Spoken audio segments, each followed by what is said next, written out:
আসসালামু আলাইকুম। চলুন আজকে আমি আপনাদেরকে একটা গাছের সঙ্গে পরিচয় করে দিই, যেটা কিনা বন জঙ্গলে যত্ন ছাড়া অযত্নেই বড় হয়ে থাকে।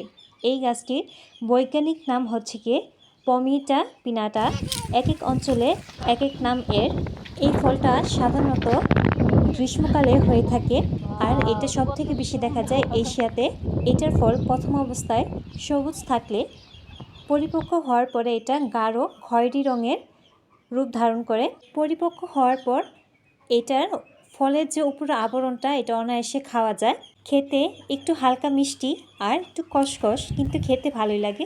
এই ফলের অন্যান্য জাতগুলোর নাম হচ্ছে গিয়ে মাতোয়া, টাউনচি, আইস লিচি, চাপা, প্যাসিফিক লিচি। তো যাই হোক, আমাদের এলাকায় একটা নিজস্ব নাম এটার রয়েছে, লঙ্গান বা লঞ্জান আমরা বলে থাকি সাধারণত।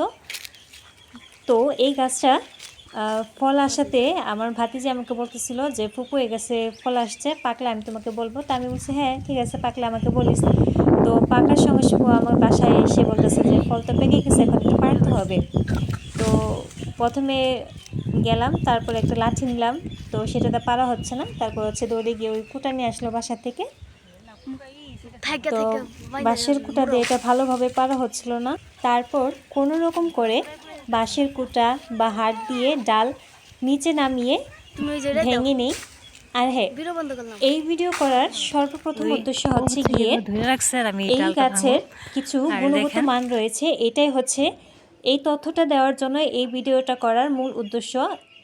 সাধারণত দেখে থাকবেন অনেক সময় বাচ্চাদের অনেক জ্বর এসে পড়ে, জ্বর প্রায় মাথায় উঠে যায়।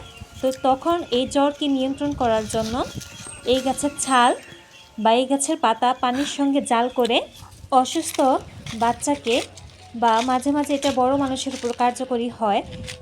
তো যাই হোক, রোগীদের উপরে এটা গোসল করিয়ে দিলে সেই পানি দিয়ে জ্বরটা তাড়াতাড়ি নেমে যায়, আর এতে কোনো সাইড এফেক্ট হয় না। আর হ্যাঁ, এই গাছের কাঠ আসবাবপত্র বানানোর জন্য খুবই ভালো। সুতরাং আপনারা আপনাদের বাসায় যদি খালি জায়গা থেকে থাকে, তাহলে সেখানে আপনারা এরকম একটা গাছ লাগিয়ে রাখতে পারেন, যেটা কিনা অক্সিজেন দিবে, প্রাথমিক চিকিৎসাও কাজে লাগবে। তো এইগুলো পারা হয়ে গিয়েছিল, তো আমি সঙ্গে সঙ্গে বাসায় নিয়ে চলে আসছি পাতাটা রেখে।